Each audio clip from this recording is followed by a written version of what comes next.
mating strategies with king, 2 rooks, king, 1 rook, and king and queen.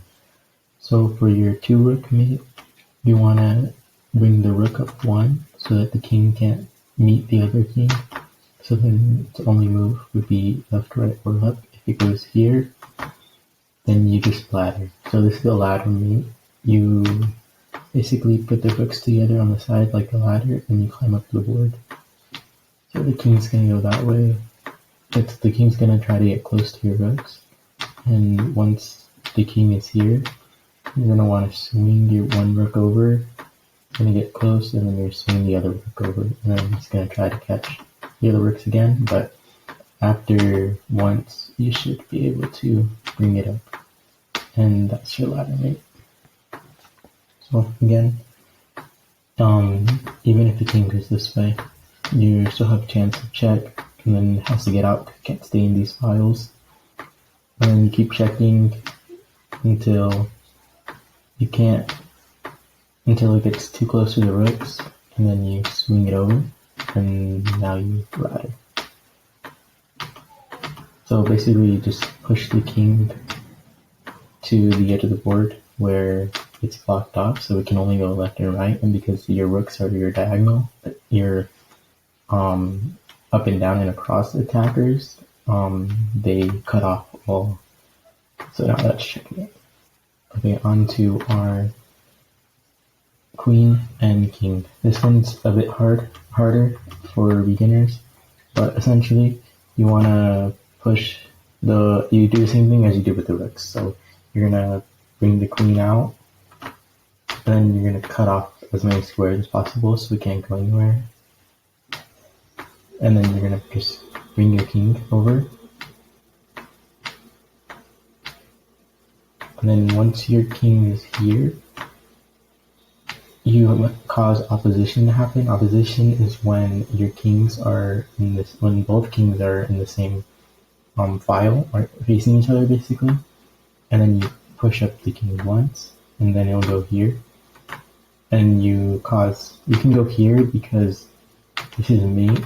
This is mate after here because now your king covers all the squares. So as long as all the squares are covered, it's fine. And even here, if it was white to move, you could place it here. And because the queen can cover this square, all these squares, it's mate. But this is the mate. Here. This is stalemate.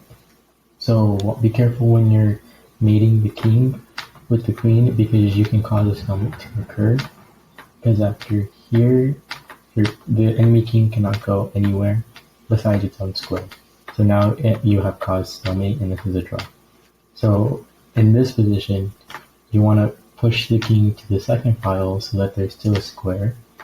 Then you bring your king in, and because now the enemy king has these 2 squares, so we can shuffle back and forth if we wanted to. So no matter what, this won't be stalemate until, let's say you do 3 folds.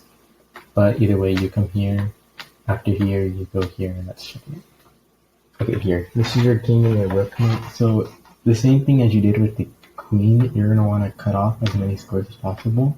This king is going to always try to get the rook, but as we did with the ladder mate, once it gets too close, you swing on over to the other side of the board. And here, all you want to do is cause opposition. So this way, now you follow it. You follow it all the way through. And then again, it's going to get too close. You're going to swing over, and then it's going to go here, you're going to go here, and now here. This is 1 square away, so you're going to want to move the rook. And let's say it goes here, now you follow. Because the reason you go this way is so that if you go here, you're basically causing yourself no longer to have opposition anymore. And if you go here, this is opposition, but because you can't cause the rook to go up, it escapes and you have to start all over again. And now, so this is why you will want to move the rook here so that if it goes here, you go here and you follow up with here, and now you cause opposition. And then if it goes here, it gets itself into opposition, so now you push the rook up 1, and the king has to go back. gonna try and hunt down the other rook, but because you're in time, you're gonna want to go up. You don't want to get into opposition because then it can go this way, and then it causes more moves to happen. And if it goes here, you can swing the rook over earlier so that if it goes here, now you again put the rook on the side, because now if it goes here, you begin chasing. And because the board is so short, the king is gonna get caught up here, and now it forces itself into opposition, or it can go back. If your enemy goes back one, cut more squares off. You cut all the squares off as you possibly can, and then you follow up with more. It's gonna try and hunt down the rook. Bring the rook over here, because now if you're here, push the rook over here, and you're just gonna chase the king. Here you want to chase the king because now, when it gets too close, you swing the rook over, and if it goes here, now you chase it, and you push the rook once. If it goes here, same thing as last time. It gets itself into opposition, and that's it. And then again, if it goes here, it gets itself into opposition, and that's it. So with the rook, you want to cut off as many squares as possible, slide your rook over whenever the king gets too close, cause opposition, and create a mate.